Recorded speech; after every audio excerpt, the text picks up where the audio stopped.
If you find that you're losing the ability to come down on the ground and comfortably sit with your legs crossed, this video is for you.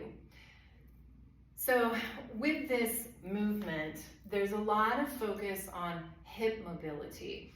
And we might see hip mobility exercises where we're moving through that hip socket joint. And there's nothing wrong with that at all. Yeah, movement's good. So we want to have movement variety. We also want to be able to take our attention and awareness to certain places in the body that do tend to get very stuck, and I like to use the very technical term glumped.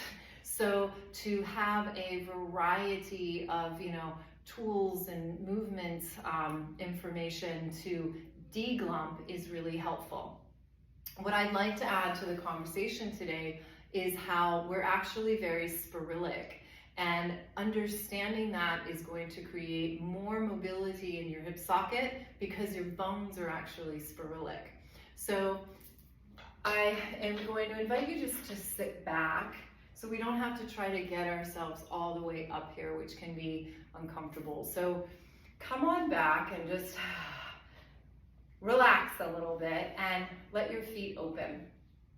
And let's just start with a little innie-outie stuff. Okay, so this is really focused more on the hip socket. I'm rotating more in my hip joint.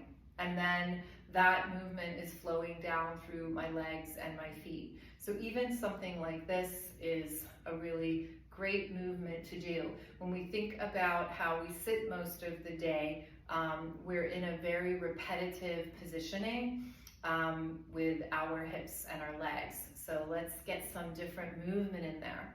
Now, we're going to start with the right foot, and I want you to pay attention to your pinky toe.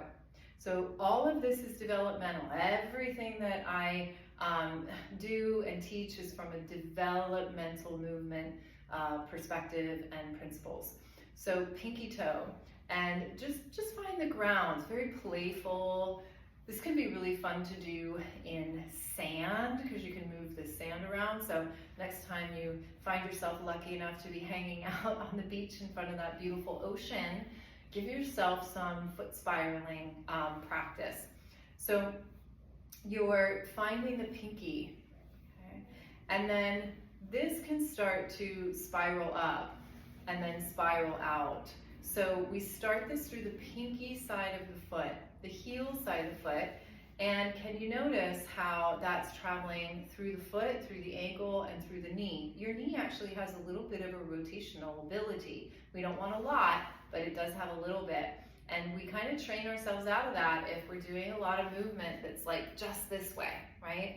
Now, we're gonna have to come off of our hands for this because I want you to explore being able to bring that foot in a little bit and noticing how that goes through your knee into your hip socket. So this ball joint, it's like a ball that's rolling around in there, is really able to do a full rotation deep into that hip socket.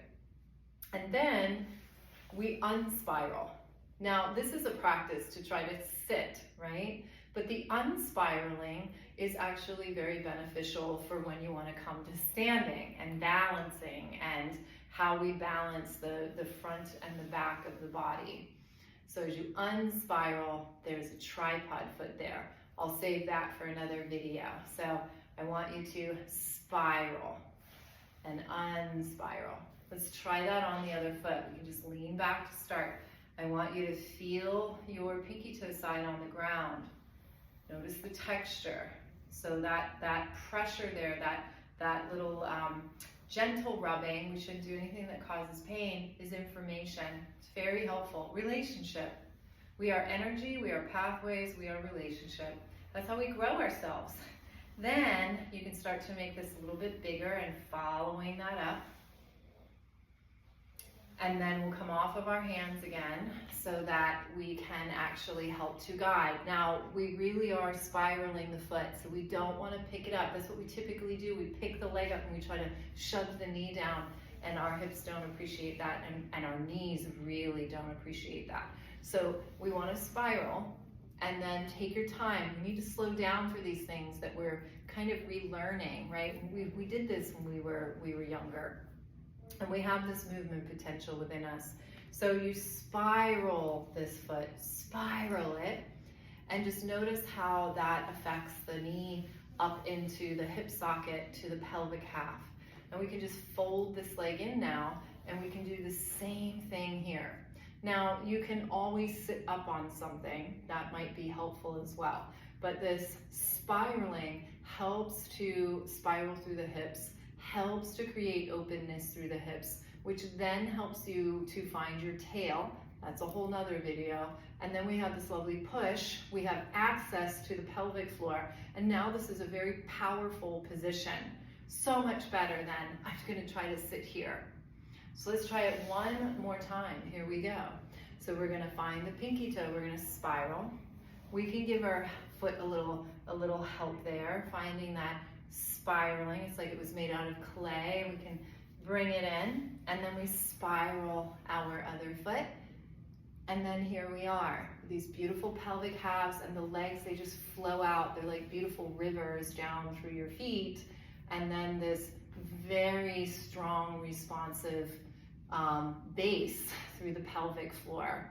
So that was our lovely little spiraling foot to leg to pelvic half practice to help open up the hips so that you can come down on the floor, sit in these positions, even if you need to sit up on something.